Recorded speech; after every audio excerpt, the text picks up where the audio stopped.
Bismillahirrahmanirrahim. Assalamualaikum warahmatullahi wabarakatuh. Alhamdulillah nahmaduhu wa nasta'inu wa nastaghfiruh. Wa na'udzu billahi min syururi anfusina wa min sayyiati a'malina. May yahdihillahu fala mudhillalah wa may yudlil fala hadiyalah. Asyhadu an la ilaha illallah wahdahu la syarikalah wa asyhadu anna Muhammadan abduhu wa rasuluh la nabiyya ba'dah. Allahumma salli wa sallim wa barik ala sayyidina Muhammad wa ala ali sayyidina Muhammad. Qala Allah Ta'ala fi kitabihil azim, a'udzu billahi minasy syaithanir rajim. Walan tarda anqal yahudu walan nasara hatta tattabi'a millatahum.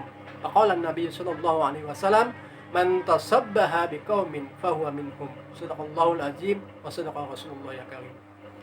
Rabbi shrah li sadri wa yassir li amri wahlul 'uqdatam min lisani yafqahu qawli. Alhamdulillah, segala puji bagi Allah atas segala limpahan taufik hidayah serta ampunan yang senantiasa Allah berikan kepada kita, hamba-hambanya yang setiap saat, setiap waktu tidak luput dari yang namanya melakukan kesalahan. Mudahan dengan duduknya kita di sini, dengan bermajelisnya kita di sini, Allah mengampuni segala dosa-dosa kita yang telah lalu, hari ini dan akan datang. Amin, amin ya Allah ya rabbal alamin. Selawat dan salam semoga selalu tercurahkan kepada junjungan kita Nabi besar Muhammad SAW beserta keluarga, sahabat dan umatnya ila yaumil qiyamah. Bapak, Ibu, hadirin hadirat rahimakumullah. Dewasa ini ada sesuatu yang sangat meresahkan kita, khususnya bagi kita sebagai orang tua. Dengan begitu maraknya pemberitaan di media, baik media cetak maupun media elektronik.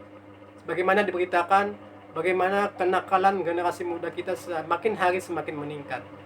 Sebagai contoh, misalkan diberitakan banyaknya kasus tawuran remaja, banyaknya kasus pergaulan bebas yang merajalela, banyaknya juga anak-anak muda kita yang terlibat dalam narkoba.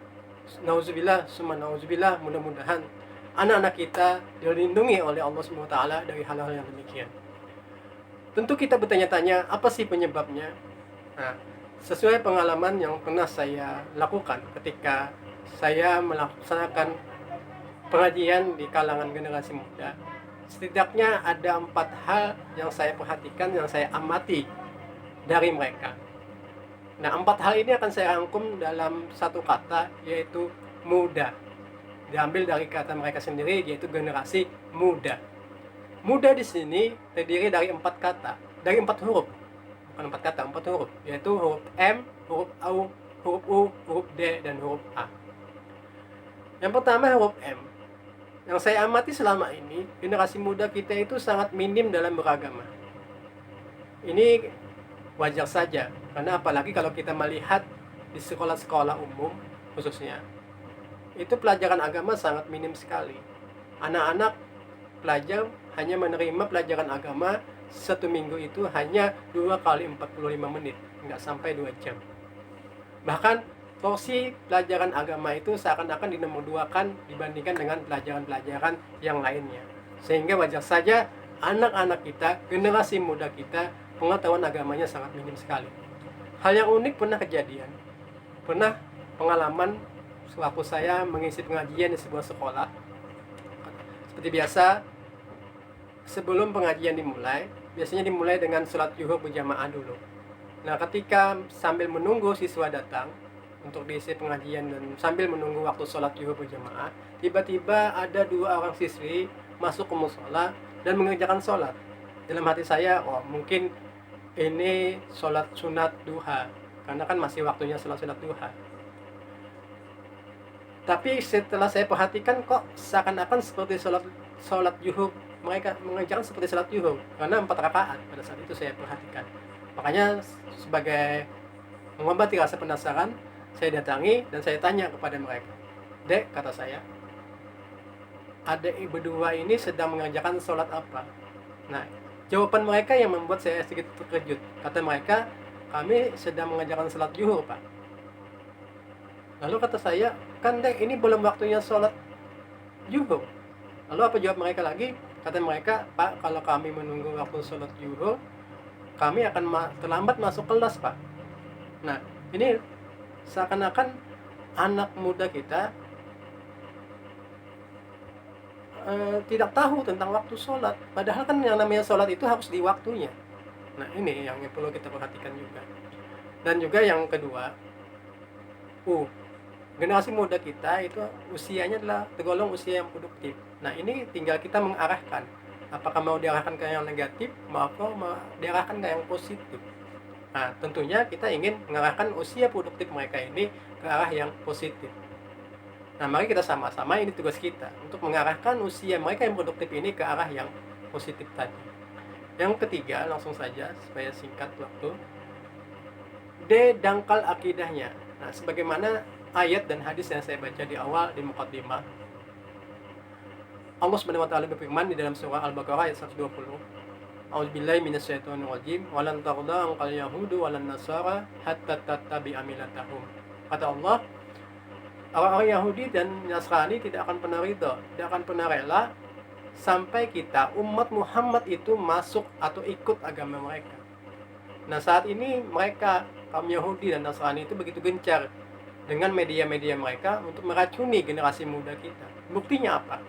Generasi muda kita saat ini begitu mudahnya ikut-ikutan budaya agama mereka. Seperti misalkan ikut-ikutan meramaikan tahun baru Masehi, ikut-ikutan Valentine Day, dan lain sebagainya. Nah, inilah yang membuat kita miris.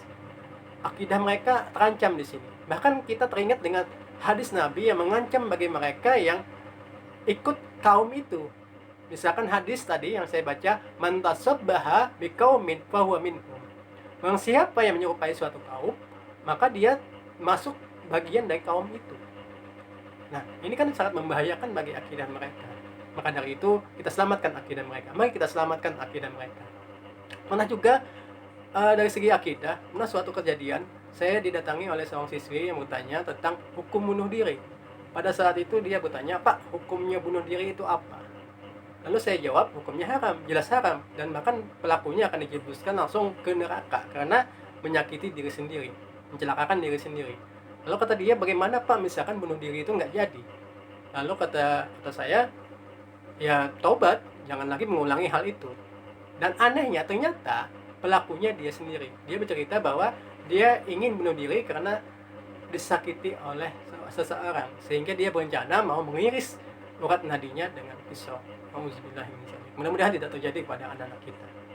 Nah, selanjutnya untuk terakhir adalah A. Ini yang sangat berkesan ketika mengisi di kalangan generasi muda. Mereka itu sangat antusias.